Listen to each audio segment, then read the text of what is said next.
देखिए खान जी, ये आपने पहला लिखा मानसून, डेफिनेशन लिखी, बिल्कुल सही लिखी, डेफिनेशन ही लिखना थी। पर जैसे कि हमें क्या है कि डेफिनेशन 3 लाइन में न देकर डेफिनेशन हम 2 लाइन में देते। तीसरी लाइन में हम लिखते कि भारत की कृषि को ये बहुत ही ज़्यादा, या भारत का जो कृषि है वो पूरा मानसून पर निर्भर करता है, या जो भारतीय कृषि उसे मानसून का जुआ कहते हैं, या इस तरह से कुछ भी एक अन्य तथ्य आपको लास्ट वाली पॉइंट में डालना चाहिए। 2 लाइन में डेफिनेशन। अल नीनो है, इसमें आपने जो लिखा वो भी सही लिखा, लेकिन हम इसे और ज़्यादा अच्छा कैसे लिख सकते हैं कि अल नीनो में पहली चीज़ आप ये लिखोगे उत्पत्ति कहाँ होती है, पहले ये है क्या। अल नीनो आपने लिखा जलवायु पैटर्न है, तो आपको मतलब हाँ इस ठीक लिखा, पर पैटर्न की जगह अगर आप ऐसा शब्द यूज़ करती कि ये एक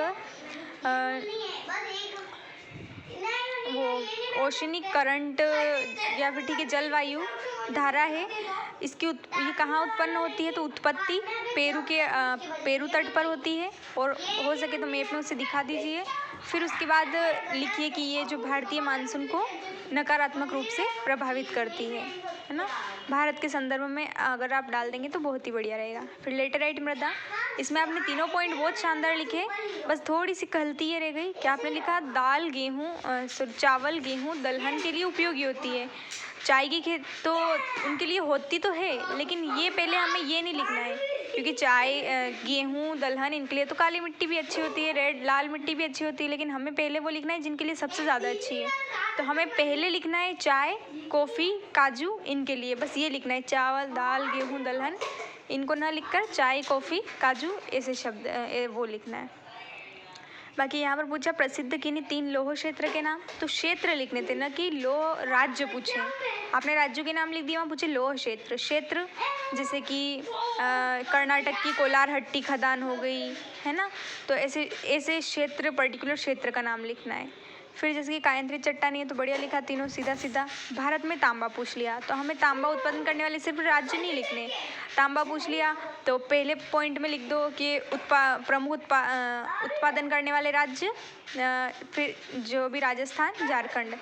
मध्य प्रदेश में प्रमुख क्षेत्र मलाजखंड बालाघाट में, और भारत का प्रमुख क्षेत्र खेतड़ी की खदान राजस्थान। इस तरह से थोड़ा वर्सेटाइल ले जाओ उसको, है ना। या फिर तांबा लिखा है तो इसका प्रयोग कहाँ होता है, अपने प्रयोग डाल सकते हैं। अगला प्रश्न लिखा आपने भारत में कोई 3 प्राकृतिक गैस उत्पादक क्षेत्र, तो यहाँ पर भी क्षेत्र पूछे थे, आपने राज्य के नाम लिख दिए। तो क्षेत्र में जिसकी गुजरात में कौन सा क्षेत्र है, अंकलेश्वर, तो आपको अंकलेश्वर गुजरात ऐसा लिखना था। त्रिपुरा पूछा है, त्रिपुरा लिखा है तो त्रिपुरा में भी जो पर्टिकुलर क्षेत्र है वो लिखना था। और असम है तो असम के अंदर जैसे कि डिगबोई है तो डिगबोई असम ऐसे क्षेत्र का नाम लिखना है, ना कि राज्य का नाम। मोहसिन राम, ये तो बढ़िया लिखा, कोई दिक्कत नहीं।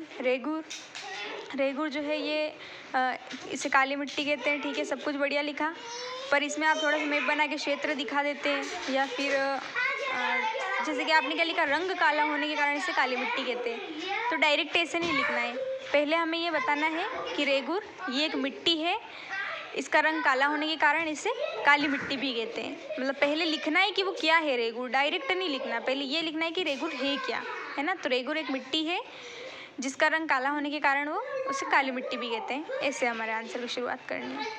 तो भारत में जल के उपयोग के किन क्षेत्रों में होता है, तो कारखाने सही लिखा, कृषि भी सही लिखा, फैक्ट्री, ये तीनों सही लिखे, पर कारखाने और फैक्ट्री इन दोनों को एक ही पॉइंट में आप डाल देते तो ज़्यादा अच्छा रहता। मतलब कारखाने अलग लिखा, फैक्ट्री अलग लिखा, तो इसमें आपको क्या करना था कि कारखाने या फैक्ट्री एक पॉइंट लिखे, या कारखाने फैक्ट्री दोनों एक लाइन में डाल देते। दूसरा में कृषि हो गया, और तीसरे लाइन में आपको डालना चाहिए यहाँ पर जैसे कि हाइड्रो पावर प्लांट में, या जल से जो विद्युत उत्पन्न करते हैं वो विद्युत उत्पादन में, ऐसा भी लिख सकते हैं आप, है ना। फिर 5 अंक के प्रश्न में आपने वनों के प्रकार लिखने थे, ठीक है, लिखे हैं, अच्छे लिखे हैं, पर आपने जैसे कि यहाँ पर आपको मैप बना के दिखाना था कि आरक्षित वन, तो आरक्षित वन सबसे ज़्यादा किस राज्य में, राज्य का नाम लिखते। संरक्षित वन किधर है, उदाहरण डालना था। असुरक्षित वन कहाँ पर ज़्यादा है, उदाहरण डालना था, उदाहरणों की कमी रही। फिर अगला प्रश्न लिखा भारत में वर्षा वितरण, तो वर्षा वितरण में भी आप बाकायदा मैप बनाना चाहिए आपको, जैसे कि यहाँ आपको शॉर्ट में एक दिखा देती हूँ, शायद ये ओपन नहीं हो रही है। हाँ, तो आपको मैप बनाना चाहिए था यहाँ पर इंडिया का, और दिखाना था यहाँ पर मध्यम वर्षा वाला क्षेत्र है, या कम वर्षा वाला क्षेत्र है, या साधारण वर्षा वाला क्षेत्र है। फिर इसके बाद आपने ये लिखा कोयला उत्पादक क्षेत्र, तो ये तो बढ़िया लिखा, कोई दिक्कत नहीं है। फिर आपने लिखा भारत में वनों के उपयोग पर टिप्पणी, तो वनों का उपयोग, अब देखो ये क्वेश्चन कितना सरल पूछा है, तो उपयोग तो हर कोई लिख लेगा, मतलब जो भी मेंस देने जाएगा तो सभी लिख सकते हैं। तो अब हम इसमें और मार्क्स कैसे गेन कर सकते हैं, तो हम ऐसे गेन कर सकते हैं कि हम इसका फॉर्मेट थोड़ा सा चेंज कर दें। जैसे कि पहला पॉइंट उद्योग में, अब उपयोग पूछा है ना उद्योग में, फिर उद्योग के अंदर आपको जो भी डालना है कच्चा माल के रूप में। फिर दूसरा हम डालेंगे फल फूल, फिर फल फूल की प्राप्ति होती है। तीसरा पॉइंट हम डाल देंगे कि दवाई प्राप्ति या औषधि प्राप्ति में, तो फिर औषधि का इस तरह से पॉइंट बना के फिर उसको एक्सप्लेन कर दो। फिर भारत में मानसून का महत्व पूछा है, तो अब देखो भारत में क्वेश्चन में क्या पूछा है, भारत में मानसून का महत्व, और आपने लास्ट लाइन में क्या लिख दिया, भारत पाकिस्तान बांग्लादेश में भारी वर्षा करता है। हमसे क्या पूछा है प्रश्न में, भारत में, और हम कहाँ जा रहे हैं, पाकिस्तान बांग्लादेश, तो उनका तो कोई संबंध ही नहीं है, भारत में बताओ, है ना। फिर और मैप भी दिखाओ इसमें कि कहाँ अरब सागर है, कहाँ बंगाल की खाड़ी है, किधर से मानसून आ रहा है। भारतीय जलवायु, ठीक है, ये भी बढ़िया लिखा आंसर, कोई दिक्कत नहीं है। भारत में मृदा के प्रकारों का वर्णन करें, तो यहाँ लिखा तो आपने अच्छा है, बस इसमें मैप की कमी रह गई कि आपको मैप, इंडिया का मैप बना के दिखाना था कि भाई ये जो दक्कन का पठार है यहाँ काली मिट्टी है, ऊपरी क्षेत्र लाल मिट्टी है, तो और जो भी है अपने लेटेराइट मिट्टी कर्नाटक वाले क्षेत्र में, ऐसे मिट्टी दर्शानी है मैप बनाकर। जलवायु प्रदेश भी लिखे आपने बढ़िया है, बस मैप की कमी है कि मैप बनाकर दिखाएं कि कौन सा जलवायु प्रदेश कहाँ पर है। बाकी तो देखो आपके आंसर राइटिंग में सुधार तो काफ़ी आ रहा है, जैसे कि मैं पहले भी आपकी कॉपियाँ देखी, अभी भी देख रही हूँ, तो सुधार तो आ रहा है आपके अंदर। बस आप एक जो मैं सुझाव दे रही हूँ उनको अपनाने के साथ साथ आप एक काम और ज़रूर करें कि जो भी ग्रुप में कॉपी चेक होती है आप उन सभी कॉपियों को ज़रूर देखें, है ना। तो उससे भी आपको थोड़ा ये आइडिया लगेगा कि अच्छा मैंने ये आंसर ऐसे लिखा और इन्होंने ये आंसर ऐसे लिखा, इनको ज़्यादा नंबर मिले तो इसका कारण क्या है, अच्छा इन्होंने ऐसे लिखा, तो अब ठीक है आप भी उस फॉर्मेट को एडोप्ट करें, है ना। तो आंसर ज़रूर देखें दूसरों के कि वो किस तरह से लिख रहे हैं।